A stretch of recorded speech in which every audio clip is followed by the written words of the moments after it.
I need to ask you about, are you concerned, worried about how the people are going to look at your tenure? Because I will quote here, you said, "How will history judge my tenure? Could I have done things differently? What legacy will I leave for future generations of judges and legal professionals?"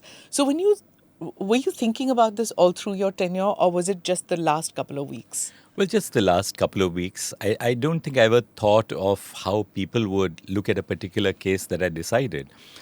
You look at that case, you look at the body of law which governs the case, the facts of that case, and you just decide it. You decide it because, you're duty bound to decide it in a particular way. When I spoke about my legacy and, how people would look at it, it was more a moment of introspection. Because, that's something which you do as a judge all the time. When you decide a case and you go home, you ask yourselves, could I have done it differently?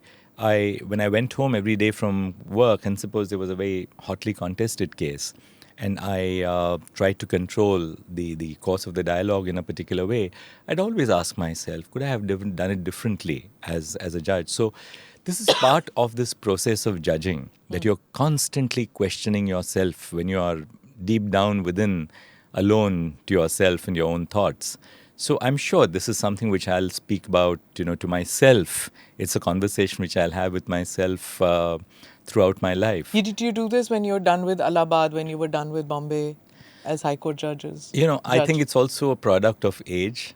When I was a judge of the Bombay High Court, I was much younger. You were younger, yes. I became a judge at the age of 40. I was asked to become a judge when I was just 38 years old.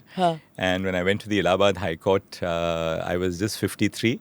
When I got off the railway station, I took the overnight Duronto. People were looking for me. They didn't realize that I was the person who was to take Chief Justice that morning.